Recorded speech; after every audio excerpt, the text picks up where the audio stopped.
욥기 5장, 6장, 7장 성경 본문을 통해 좋은 관계에 행복이 있다라는 제목으로 하나님의 말씀을 증거하겠습니다. 인생에서 가장 중요한 것이 무엇일까요?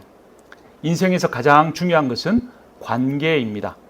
설교의 제목처럼 좋은 관계에 행복이 있기 때문입니다. 인생에서 중요한 것은 무엇인가를 이루어내는 것이 아닙니다. 무엇인가를 더 많이 갖는 것도 아닙니다. 물론 인생의 꿈을 가지고 그 꿈을 이루거나 그 꿈을 이루기 위해 돈을 벌고 집을 사는 일도 매우 중요합니다. 하지만 꿈을 이루는 것이나 필요한 것을 갖는 것이 가장 중요한 것은 아닙니다.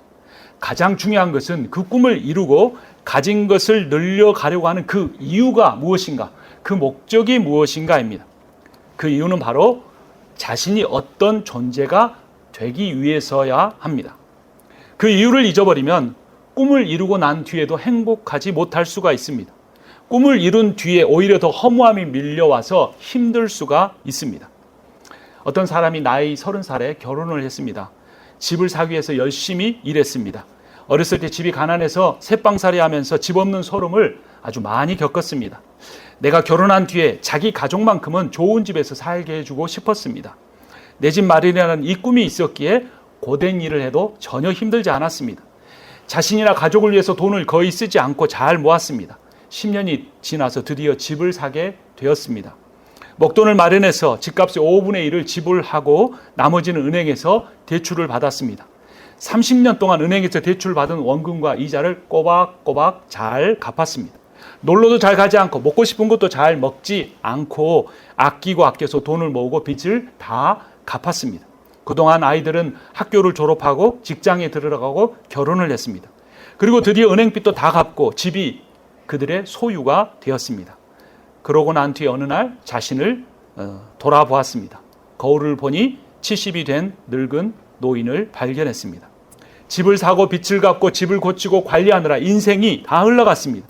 그는 자신의 돈을 낭비하지 않은 대신에 인생을 낭비한 것입니다. 아이들은 자신을 일만 하는 부모라고 생각했습니다. 자녀들에게 좋은 집에서 살게 해주기 위해서 좋은 학교 다니고 좋은 직장 갖게 하기 위해서 열심히 일을 했는데 정작 자녀들은 부모가 자기들에게는 관심이 없었다고 생각했습니다. 이 사람은 인생의 목표는 이루었지만 관계는 잃어버렸습니다. 여러분, 행복은 좋은 관계에 있습니다. 꿈을 이루는 결과보다 중요한 것은 꿈을 이루어가는 과정입니다. 꿈을 이루어가는 과정 중에서 가장 중요한 것은 바로 자기 자신입니다. 무엇을 가졌느냐 보다 내가 어떤 사람이 되느냐가 훨씬 더 중요합니다. 그런데 내가 어떤 사람인가라는 것을 내가 가진 소유나 내가 이룬 성공에서 찾으려고 해서는 안 됩니다. 여러분, 많이 가졌다고 해서 결코 자존감이 높아지지 않습니다.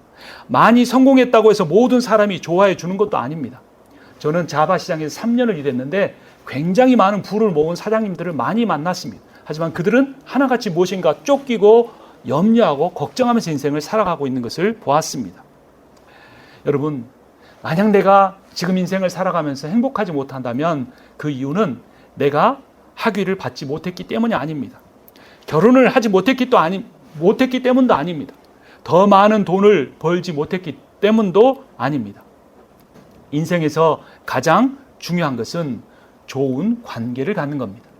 만약 내 인생이 지금 행복하지 못한다면 내가 그만큼 좋은 관계를 갖지 못했기 때문일 수 있습니다.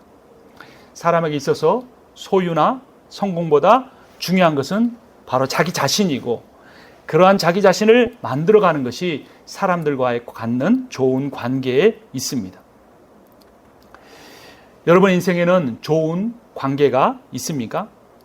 여러분 인생을 끝까지 믿어주고 여러분을 끝까지 사랑해주고 여러분을 끝까지 지지해줄 그러한 사람, 그런 사람과의 좋은 관계가 있는가 돌아봐야 합니다. 그런 좋은 사람, 좋은 관계가 있다면 여러분은 성공한 인생을 산 사람입니다. 왜냐하면 좋은 관계에 행복이 있기 때문에 그렇습니다. 교회도 마찬가지입니다. 이 교회에 얼마나 많은 사람이 모이는가 보다 훨씬 더 중요한 것은 이 교회에 얼마나 좋은 관계를 가진 사람들이 있느냐입니다. 성경에 보면 인생의 고난이 많았지만 좋은 관계를 통해 행복한 인생을 산 사람들의 이야기가 나옵니다. 사도 바울은 자신이 복음을 전해 그리스도인이 된 디모데를 자신의 아들처럼 여기고 사랑했습니다. 우리 화면에 말씀을 같이 읽겠습니다. 고린도전서 4장 17절입니다. 이 일 때문에 나는 디모데를 여러분에게 보냈습니다. 그는 주님 안에서 얻은 나의 사랑하는 신실한 아들입니다. 요나단은 왕자인 자신을 제치고 왕이 될 수 있는 친구 다윗을 자기의 목숨처럼 사랑했습니다. 사무엘상 18장 1절도 같이 읽습니다. 다윗이 사울과 이야기를 끝냈다. 그 뒤에 요나단은 다윗에게 마음이 끌려 마치 제 목숨을 아끼듯 다윗을 아끼는 마음이 생겼다. 디모데는 바울과의 좋은 관계를 통해 에베소 교회에서 힘든 목회를 잘 감당할 수 있었습니다. 다윗은 자신을 죽이려는 사울의 위협에도 불구하고 요나단의 사랑과 보호가 있었기에 사울의 위협에서 목숨을 건지고 이스라엘의 왕이 될 수가 있었습니다. 다윗과 바울의 인생의 공통점은 그들의 인생에 고난이 많았다는 것이었지만 그럼에도 불구하고 행복한 삶을 살았습니다. 좋은 관계에서 행복을 누렸기 때문입니다. 여러분, 인생의 행복은 소유나 성공에 있지 않고 좋은 관계에 있습니다. 현대사회는 점점 관계가 좁아지고 있습니다. 얕아지고 있고 줄어들고 있습니다. 과거에는요, 할머니, 할아버지 함께 살았어요. 삼촌, 고모, 작은아버지, 사촌, 조카, 손자, 대가족들이 다 모두 함께 모여 살았어요. 좋은 관계 속에 살았습니다. 근데 현대교회에서는 사람들이 고향을 떠나고 대도시에 모여들면서 가족들이 뿔뿔이 흩어져서 작은 가족으로 살게 되었습니다. 최근에는 결혼을 하지 않거나 결혼을 해도 자녀를 낳지 않으면서 사는 1인 가구의 비율이 매우 높아졌습니다. 2010년에는 1인 가구, 즉 혼자 사는 세대가 전체 인구의 24%였는데 이제 2021년에는 11년 만에 34%로 증가했습니다. 그러니까 대한민국 이 세대들 중에 3분의 1이, 세 집 중 한 집은 혼자 사는 사람이라는 겁니다. 내년 2024년이 되면 65세 이상의 어르신의 인구가 한국에 1,000만 명이 된다고 합니다. 이 중에 5분의 1인 200만 명 정도가 혼자 사는 독거 노인이라고 합니다. 그런데 여러분, 현대사회에서는 이 가난의 문제보다 더 심각한 것이 그래서 외로움의 문제라고 합니다. 근데 이 외로움이라는 것이 혼자 살기 때문에 외로운 것이 아니라 함께 살아도 외롭다고 하는 것이 문제입니다. 2018년 기준으로 보면 대한민국 일반 가정 안에서 나누는 대화의 총 시간이 하루 중에 13분밖에 되지 않는다고 합니다.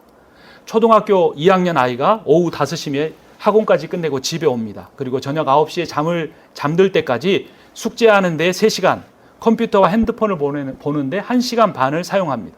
그런데 가족과 보내는 시간은 24시간을 기준으로 보면 1%밖에 안 되는 13분밖에 되지 않는다는 것입니다. 우리는 꿈을 이루기 위해 10살도 되지 않는 자녀들에게 학교 성적과 학원 숙제, 독서와 영어, 운동을 시키면서도 가족과의 관계를 배우는 데는 매우 소홀한 것입니다. 우리 자녀에게 너의 인생의 행복은 좋은 관계에 있다라는 것을 가르치지 않는 것입니다. 그래서 결국 이렇게 키운 우리 자녀들이 성장해서 결혼하지 않습니다. 결혼해도 자녀를 낳지 않습니다. 자녀를 낳고 결혼해서도 쉽게 이혼합니다. 그리고 성공했는데, 많은 것을 가졌는데도 불구하고 너무나도 외롭게 살아가고 있습니다. 왜냐하면 부모가 자녀를 성공시키기 위해서 관계를 희생시키며 살게 가르쳤기 때문입니다. 가정만 아니라 교회에서도 가장 중요한 것은 관계입니다. 한국 교회에서는 담임 목사님이나 장로님과 대화를 단 한 번도 해본 적이 없는 성도들이 있다고 합니다. 어떤 목사님은 식당에 가서 음식을 드시면 늘 긴장한다고 합니다. 누군가 지나가면서 인사를 하면 자기 성도인지 아닌지 잘 몰라서 그런다고 합니다. 옆에서 예배를 드리는 다른 성도들과 대화를 나눠보기는커녕 이름도 모르거나 심지어 밖에서 마주치면 같은 교회 성도인지 모르는 경우도 있다고 합니다. 한국교회 목회자가 주말을 제외한 5일 동안 평균적으로 신방하는 성도의 수가 4.5명이라고 합니다. 하루에 1명 정도 신방하는 겁니다. 1년을 기준으로 보면 연 1회 신방한 사람의 숫자가 250명 정도 됩니다. 그리고 목회자가 신방을 가도 혼자 설교하고 혼자 기도하고 갈 뿐 목사와 성도가 서로의 마음을 열고 대화하지 못하는 경우가 참 많다고 합니다. 요즘은 인터넷에 아주 유명한 목사님들의 설교가 넘치는 시대입니다. 자신의 교인을 개인적으로 만나서는 설교보다는 그들의 고민을 들어주고 손을 붙잡고 기도해 줄 수 있어야 할 것입니다. 대화를 통해 마음을 주고받으면서 좋은 관계가 만들어집니다. 좋은 관계, 인생의 행복이 달려있기 때문입니다. 여러분, 우리의 인생에는 얼마나 좋은 관계가 있습니까? 근데 문제는 누군가 내게 먼저 다가와서 좋은 사람이 되어주기를 바란다는 겁니다. 내가 누구에겐가 다가가서 좋은 사람이 되어주려고 하는 노력은 목사인 저조차도 참 힘듭니다. 왜냐하면 바쁘고 분주하고 해야 될 일들이 너무나 많기 때문에 그렇습니다. 그러나 누가 먼저 시작했든지 간에 좋은 관계를 누리는 사람이 행복합니다. 근데 문제는 사람이 다른 사람에게 베풀 수 있는 사랑의 총량에는 한계가 있다라고 하는 것입니다. 내가 한 번, 두 번 그 사람에게 관심을 갖고 사랑을 베풀고 섬기다가 나중에 그 사람에게서 반응이 없으면 지치고 포기하게 된다라는 것입니다. 그래서 내가 사랑을 베풀려면 먼저 사랑을 받아야 합니다. 먼저 사랑을 누릴 수 있어야 합니다.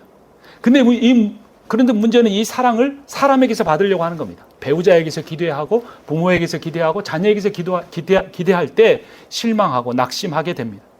그러나 우리에게는 무조건적으로 변함없이 계속해서 사랑을 베풀어 주시는 분이 계십니다.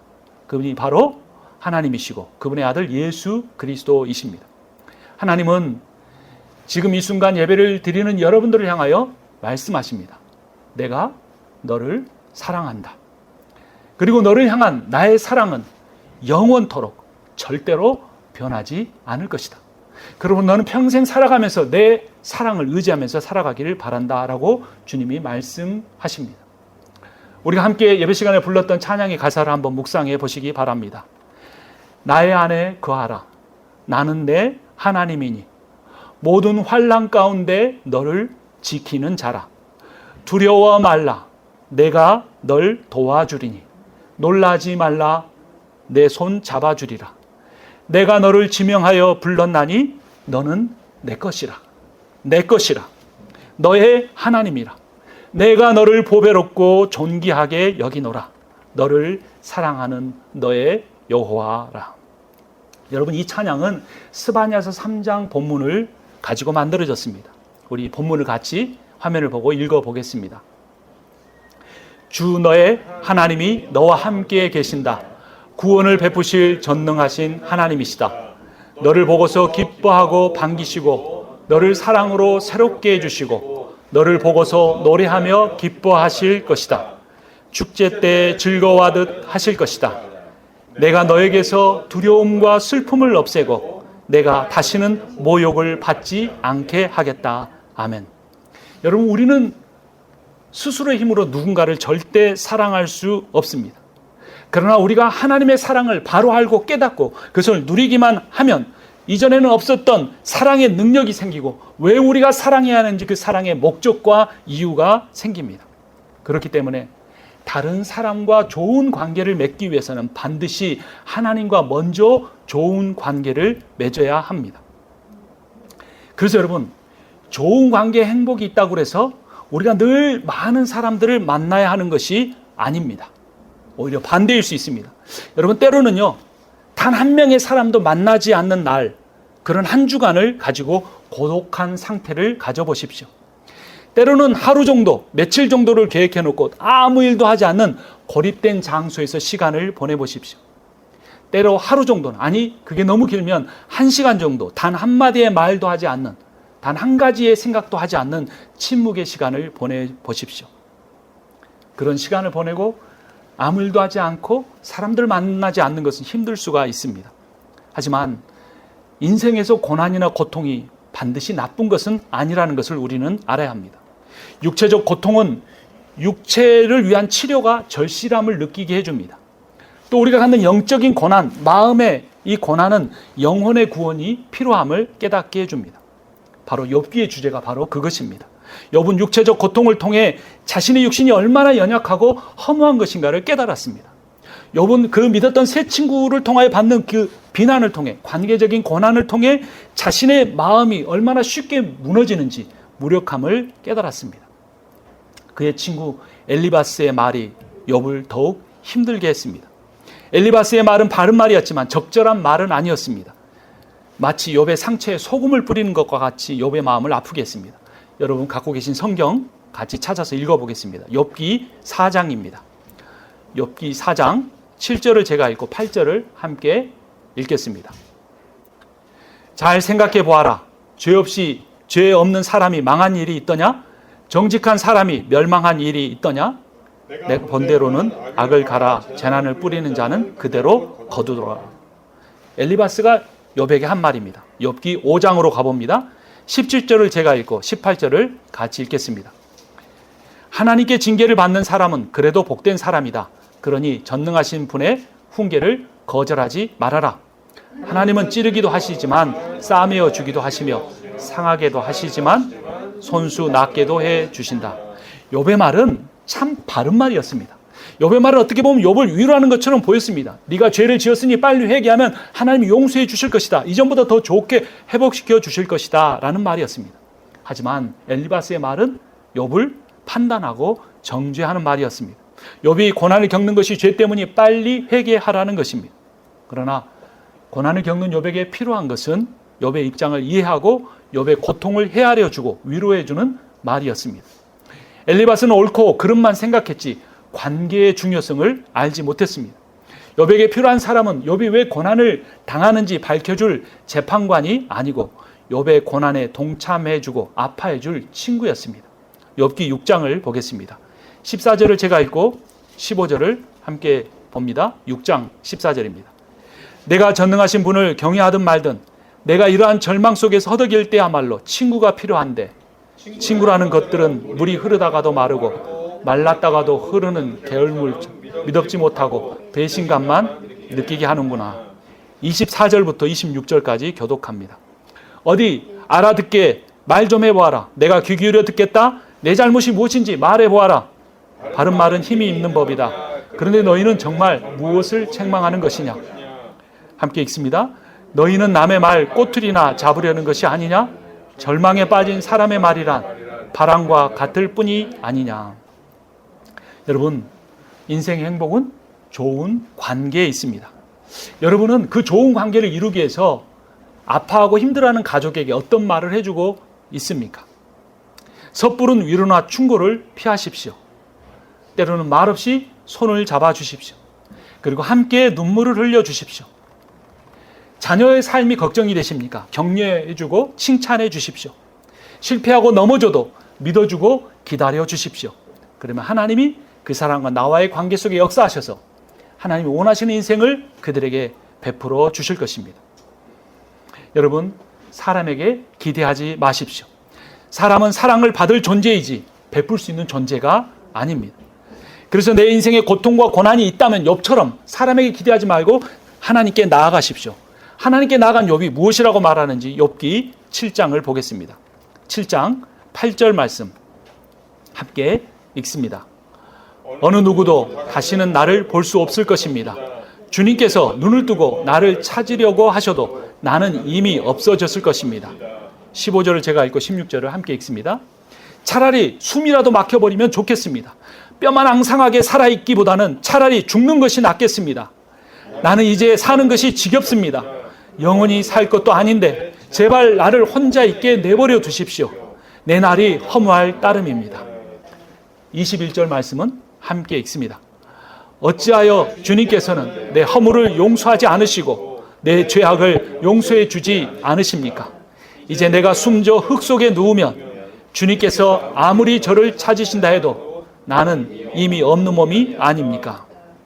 여러분, 욥의 이 말을 들어보면 믿음이 있는 사람 같습니까? 없는 사람 같습니까? 믿음이 전혀 없는 사람처럼 보입니다. 그러나 실제는 그렇지 않습니다.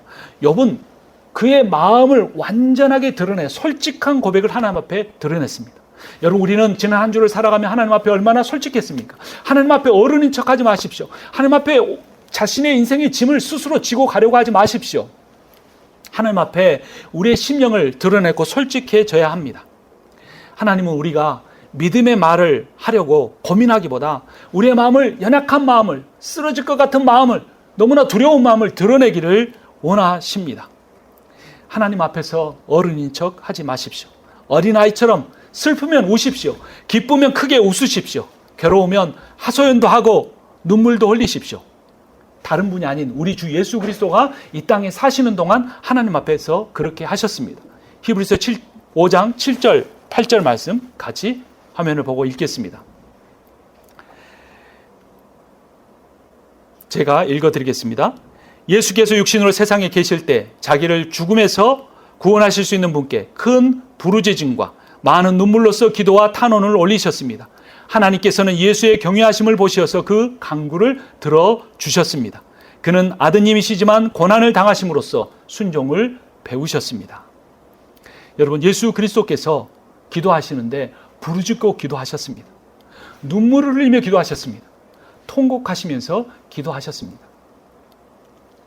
사람은 자신의 이웃도 사랑하지 못하지만, 자기 자신도 사랑하지 못하지만, 하나님은 우리가 온전한 모습으로 하나님 앞에 나오기를 원하시는 것이 아니라 그 연약한 모습 그대로, 쓰러진 모습 그대로, 두려워 떠는 모습 그대로, 염려와 근심에 가득 찬 모습 그대로 나와 하나님 앞에 다 드러내 놓기를 원하십니다. 하나님 앞에 자신의 모든 것을 드러내 보이고도 하나님의 그 변함없는 사랑을 확신하고 누리는 사람만이 우리의 인생에서 우리가 많은 사랑을 쏟아부어도 변화되지 않는 다른 사람들을 끝까지 사랑할 수 있는 능력을 얻게 되고, 그 끝까지 사랑하는 능력 속에서 우리가 좋은 관계를 잃지 않고 유지하면서 갈 수 있는 것입니다. 여러분, 욥의 훌륭한 점은 단 하나밖에 없었습니다. 끝까지 하나님 앞에 나아갔다는 겁니다. 하나님 앞에 엎드리고 하나님 앞에서 호소하고 하나님 앞에서 자신의 인생을 왜 이렇게 하시느냐고 울부짖으며 탄원했던 것 단 하나뿐입니다. 여러분, 그런데 우리가 하나님 앞에 이렇게 나아가려고 할 때 하나님 앞에 나아가지 못하게 만드는, 욥처럼 이렇게 기도하지 못하게 하는 것 두 가지가 있습니다. 첫 번째는 죄책감입니다. 하나님 앞에 더 깊은 관계로 나아가려고 할 때 지난주에 내가 지었던 죄가 생각나는 겁니다. 또 지은 그 죄, 다시는 짓지 않겠다고 생각했던 그 죄를 또 반복하고 짓고 나서는 하나님 앞에 예배드리러 나가는데 내 무식 저 깊은 속에 그 죄책감이 하나님 앞에 나가는 것을 가로막는 것입니다. 그리고 그 죄로 인해 자신을 정죄하고, 자신을 정죄하는 것으로 만족하지 못하고 다른 사람을 정죄하는 데까지 나아가는 것입니다. 여러분, 믿음이란 모든 죄책감을 십자가에 못 박는 것입니다. 왜냐하면 예수께서 우리의 모든 죄를 지고 십자가에서 죽으셨기 때문입니다. 에베소서 5장 말씀 함께 보겠습니다. 화면을 보겠습니다. 5장 말씀 같이 읽겠습니다. 5장 8절 9절 읽겠습니다. 그러나 우리가 아직 죄인 되었을 때 그리스도께서 우리를 위하여 죽으셨습니다.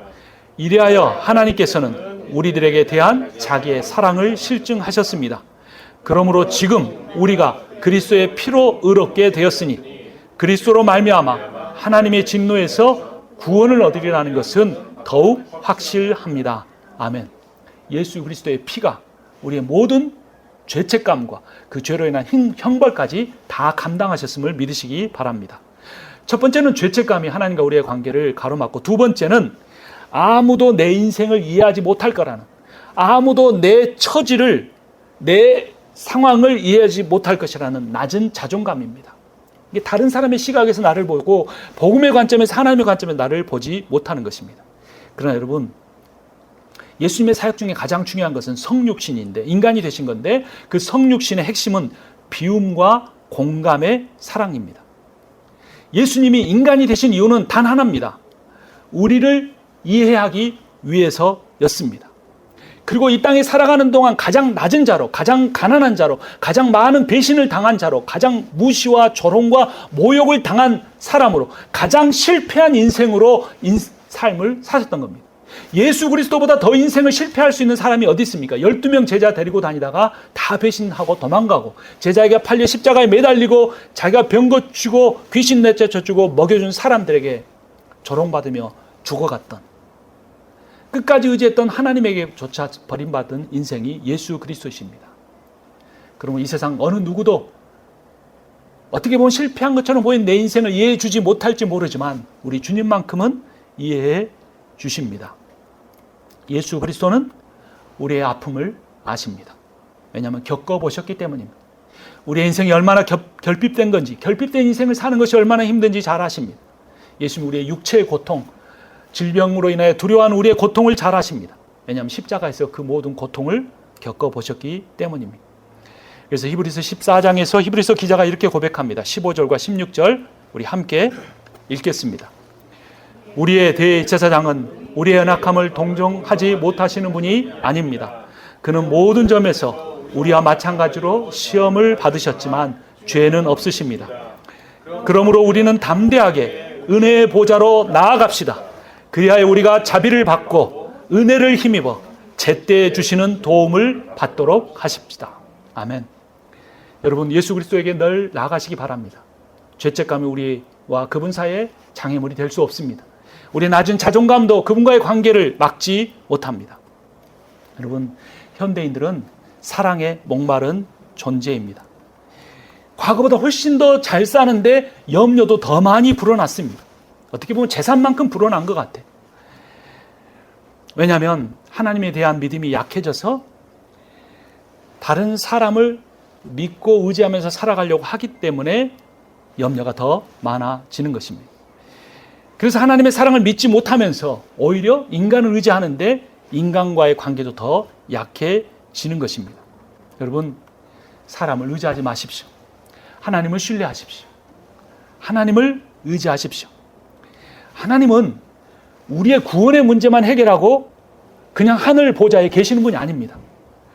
우리를 구원하셨을 뿐만 아니라 우리를 천국으로 인도하실 뿐만 아니라 현재 살아가는 우리의 필요를 어느 누구보다도 잘 알고 계시고 그것을 채워주기를 원하시는 분이십니다. 그 하나님 우리가 믿고 신뢰하며 살아가기 위해서는 우리의 마음을 열어야 합니다. 주님을 내 마음 안으로 모시어 드려야 합니다. 그리고 내 마음의 주권을 그 예수 그리스도께 맡겨야 합니다. 왜냐하면 예수께서 이런 분이시기 때문입니다. 로마서 8장 32절 말씀 같이 읽겠습니다. 자기 아들을 아끼지 않으시고 우리 모두를 위하여 내주신 분이 어찌 그 아들과 함께 모든 것을 우리에게 선물로 거저 주시지 않으시겠습니까? 여러분 하나님과 좋은 관계를 가지시기 바랍니다. 하나님은 자신이 전부인 아들을 주셨기 때문에 그 외의 모든 것들은 얼마든지 우리에게 내어주실 수 있으신 분이십니다. 그 하나님을 신뢰하고 의지해서 하나님과 좋은 관계를 가진 사람이 사람과도 좋은 관계를 가질 수 있습니다. 하나님이 여러분을 사랑하심을 믿으십시오. 그리고 그 하나님의 사랑은 절대로 조건적이지 아니함을 아십시오. 내가 무엇을 하면 사랑하시는 게 아닙니다. 내가 어떤 신앙의 상태에 올라가면 그때 사랑하시는 게 아닙니다. 내가 어떤 인생의 목적을 이루면 사랑하시는 분이 아닙니다. 완전히 실패했어도 아무런 소망이 내 안에도 내 가족 중에도 내 교회도 보이지 않을 때도 우리를 변함없이 사랑하시는 분이십니다. 그리고 그 하나님의 사랑은 영원한 겁니다. 우리 인생에 영원한 건 단 하나도 없습니다. 어떻게 보면 10년이 어떻게 지났는지 20년이 어떻게 지났는지 알지 못해서 금방금방 인생이 흘러가고 다 변해버리는데 그런 인생 속에 살아가기 때문에 성경을 읽어도 하나님의 사랑이 영원하다는 것이 무엇인지를 우리가 잘 알지를 못하고 느끼지를 못합니다. 그래서 묵상해야 하고 그래서 기도해야 합니다. 하나님의 사랑이 영원하다는 것이 무슨 의미일까? 그 하나님의 사랑이 영원하다는 걸 깨닫게 되면 행복이 소유나 성공에 달려있지 않음을 깨닫게 됩니다. 그리고 그 영원한 사랑, 조건 없는 사랑을 베푸시는 하나님과의 그 사랑의 관계 안으로 들어가려고 하고 그 관계 안에 머무르는 동안 우리는 행복할 수 있고 그 행복을 가지고 다른 사람과의 관계도 행복한 관계로 만들어 갈 수 있습니다. 여러분 반드시 기억하십시오. 행복은 우리에게 달려 있지 않습니다. 하나님께 달려 있습니다. 하나님과의 관계에 달려 있습니다. 하나님의 온전한 사랑을 믿고 신뢰하고 그분과 온전한 관계를 누리는 사람, 좋은 관계를 가진 사람이 다른 사람과도 좋은 관계를 가질 수 있습니다. 여러분, 내가 누구인가? 그런 질문을 우리는 하면서 살아갑니다. 근데 내가 누구인가라는 그 질문에 대한 답은 결코 나 혼자로서는 얻지 못합니다. 여러분, 우리가 자녀를 낳으면 부모라는 존재가 됩니다. 또 어떤 사람이 주님을 믿으면 신자라는 존재가 됩니다. 그러니까 존재라는 것은 관계를 통해서 이루어지는 겁니다. 자녀를 낳아보지 못한 사람은 부모라는 존재를 알 수가 없는 거예요. 하나님을 믿어보지 못한 사람은 신자라는 존재가 어떤지를 모르는 겁니다. 그래서 행복이란, 신앙이란 모든 것이 관계 안에 있습니다. 그래서 내 정체성이 관계 속에 있다는 사실을 반드시 기억하기 바랍니다. 참 정체성이 좋은 관계로부터 나옵니다. 그래서 여러분의 인생을 잘 실현하고 싶으면, 내 인생 그냥 왔다가 돌아가지 않고 정말 내가 제대로 살았다, 자아 실현했다는 관계를 얻기를 원한다면 사랑의 관계를 오늘부터 시작해 보십시오. 겸손, 비움, 나눔의 관계를 실천해 보십시오. 좋은 관계는 집착이나 지배가 아닌 자유와 허용을 줍니다. 왜냐하면 하나님께서 예수 그리스도를 통해 우리에게 자유를 주시고 우리에게 우리의 삶을 허용해 주셨기 때문입니다. 여러분, 오늘 설교의 제목이 무엇입니까? 좋은 관계에 행복이 있다는 것입니다. 이번 한 주 동안 좋은 관계를 이루기 위해 기도하고 묵상하고 그러한 삶을 살아가시는 여러분과 제가 되기를 주님의 이름으로 축원합니다. 기도하겠습니다. 살아계신 하나님 아버지, 은혜를 감사합니다. 하나님의 사랑이 조건이 없고 영원한 것임을 우리에게 다시 한번 가르쳐 주시니 감사합니다. 너무나 빨리 변하는 세상 가운데, 너무나 많은 조건을 요구하는 이 세상 가운데 우리가 이 하나님과의 좋은 관계를 누림으로써 행복한 삶을 살아가게 해 주시옵소서. 나만 그 주님과 좋은 관계를 누리는 것이 아니라 주님으로부터 부어지는 그 놀라운 사랑의 관계를 다른 사람에게, 특별히 힘들고 어려움을 겪는 사람에게 실천하는 삶을 살게 해 주시옵소서. 예수 그리스도의 이름으로 기도합니다. 아멘. 이제는 우리 주 예수 그리스도의 은혜와 하나님 아버지의 크고도 놀라우신 사랑과 성령의 위로하시고 교통하시고 충만케 하시는 역사하심이 인생의 행복이 좋은 관계에 있음을 맺고 하나님과 좋은 관계를 맺고 이웃과 특별히 어려운 사람과 좋은 관계를 맺으며 살겠다고 다짐하는 모든 이들 가운데 지금부터 영원토록 함께 있기를 축원하옵나이다. 아멘.